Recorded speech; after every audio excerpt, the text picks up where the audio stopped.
that's like kind of insane, I'll be like, I'm gonna be honest, I've never done it that way, and I don't really know anyone that's had success doing it that way. And there's probably a reason for that, but I mean, let me see if I could try to like make it work. You know what I mean? And just having the ability to say, I don't know this.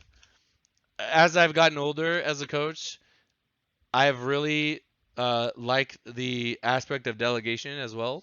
So, for example, can I help someone make weight and cut for a meet? Yes.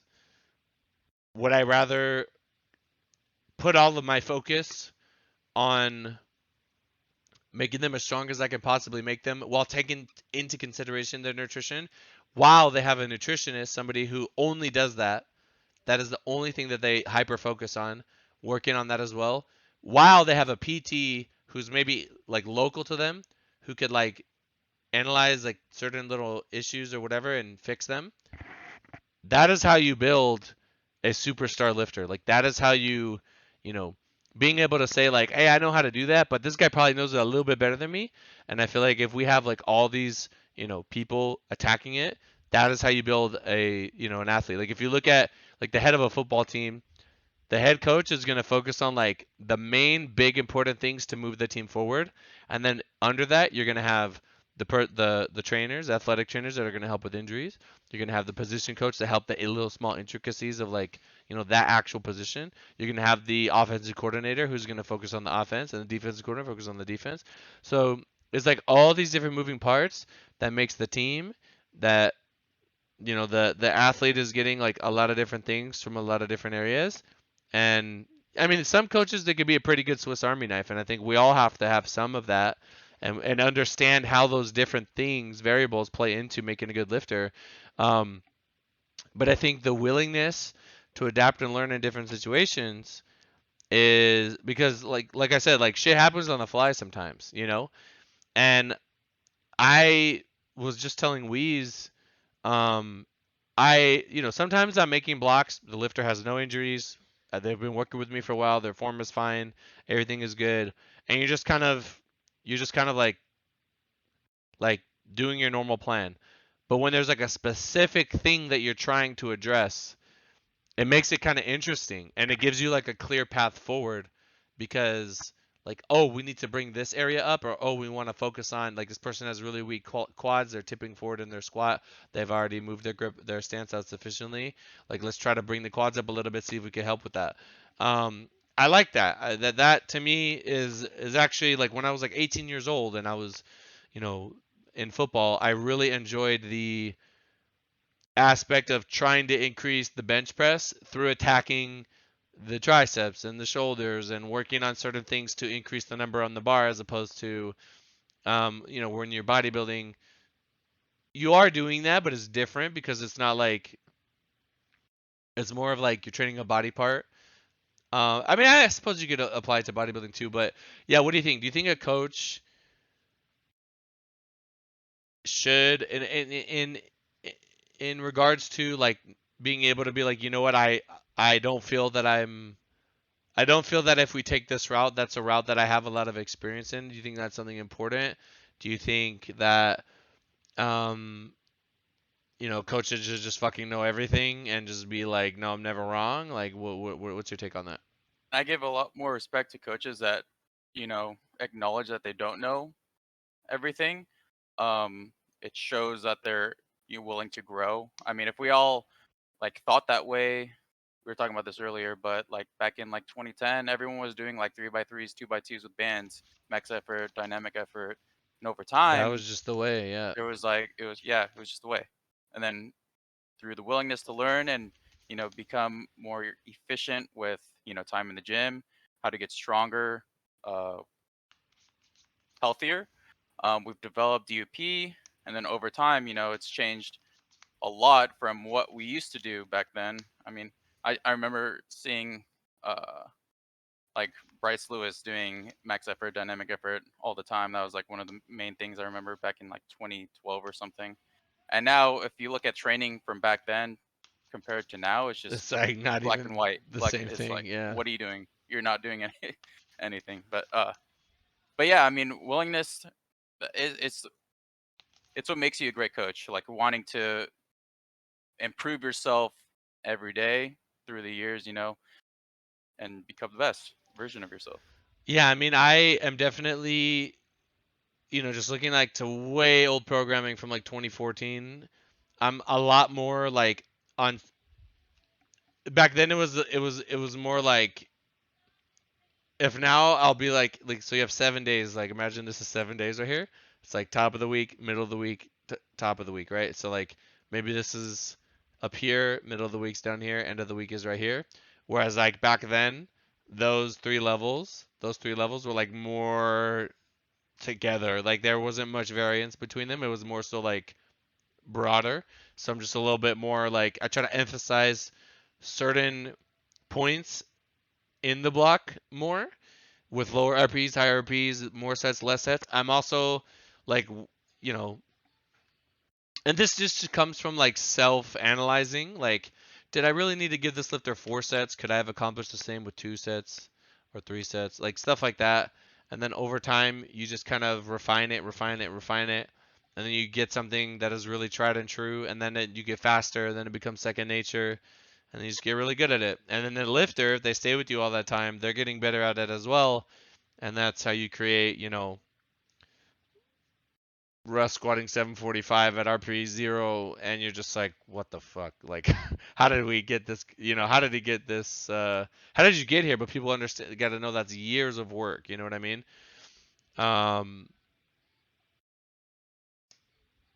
Next one is you want to be wary of a coach that tries to portray their experience level being much greater than it actually is, because they're trying to obviously like seem desirable. And I think so if you've been training 3 years, you could probably help someone that's only been training 8 months. If you've been training 5 years, you could probably help someone that's been training 2 years. If you've been training 10 years, you could probably do help all of that. And that, so that is not to say that like younger lifters can't coach. They can. They just have to, like, you haven't had that much life experience, so it's going to be harder for you to have that empathy, right?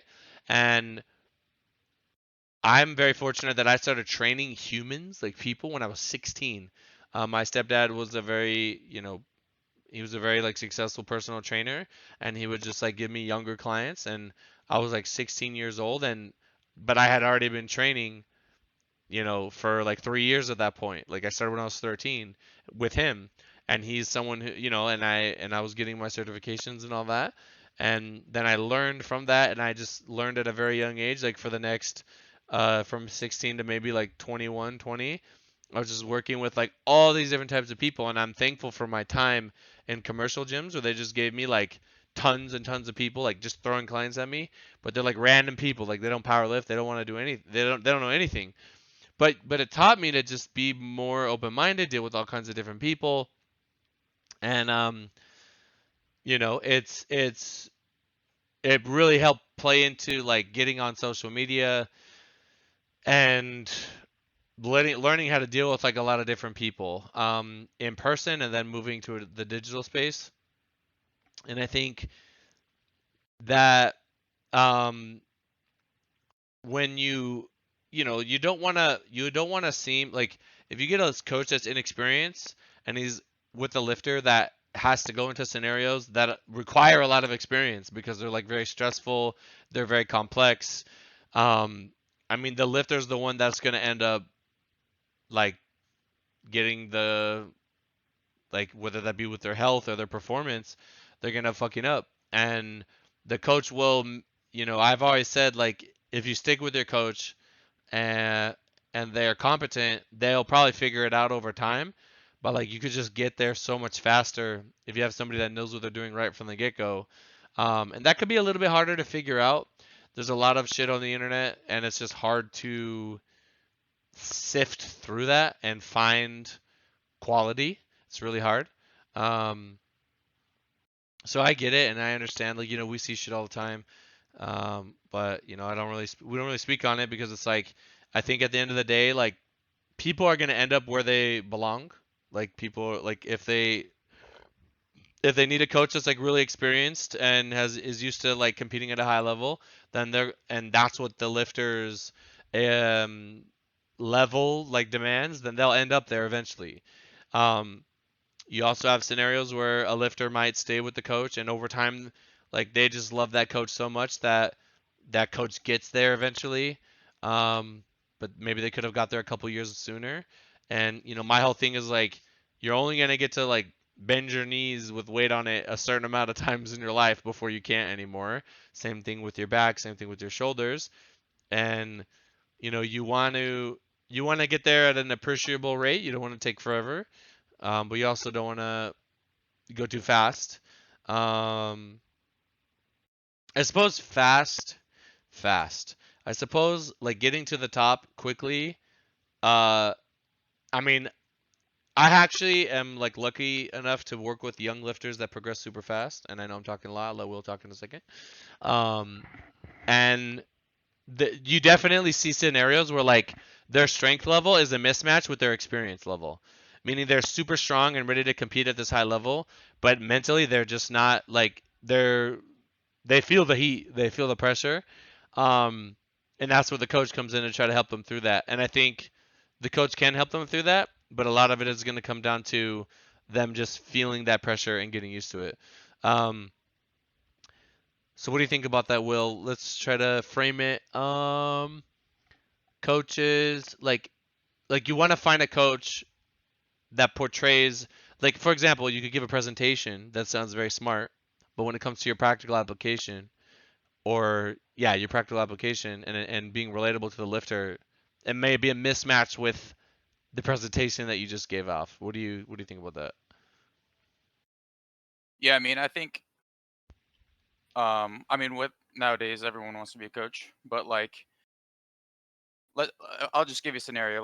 Let's say you get a guy right, and then he has good genetics. He's very good at progressing.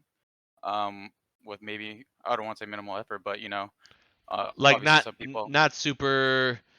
And this concept is not like a new thing, guys. Like this is there's a very old like bodybuilding saying. I forget who said it. Where like if you have like a guru coach and he gives like 1,000 people a shit program, it's just hard. It's really really hard.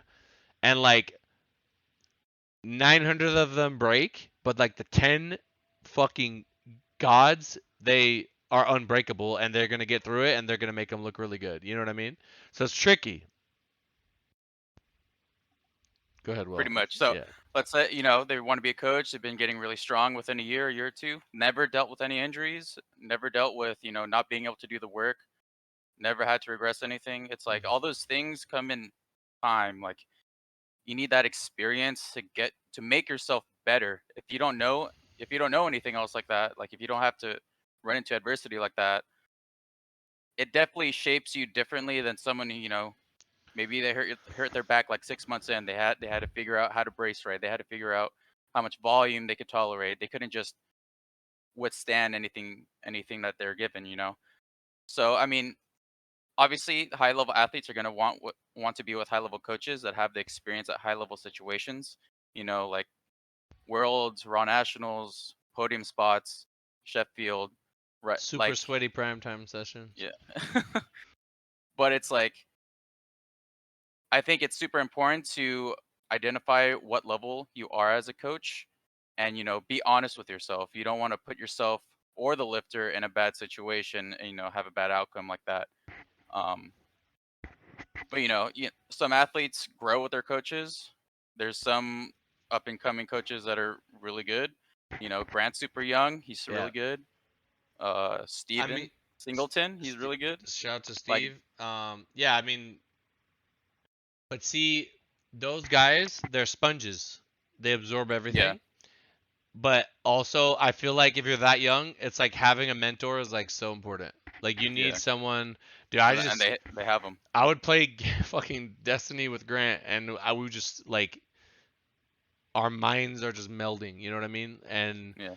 And we're constantly interacting with like different things, and like we have friends that like if I'm coaching like Weez and he's friends with Grant, and Weez is sending his videos to a chat with us two, he's seeing how I'm interacting with that, and then you know what I'm saying, and then he could be relatable to because he's super young, and it's just like you're getting just a level of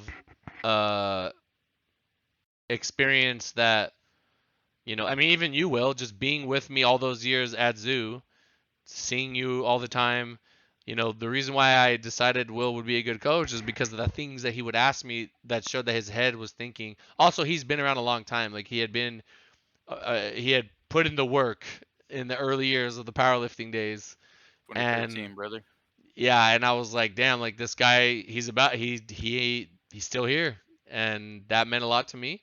And I knew that he wasn't just like some fucking, like you get those guys that like they just, it's dude, like I'm telling you, there's so many aspects to this video about being a coach. I guess we could go through it real quickly, right?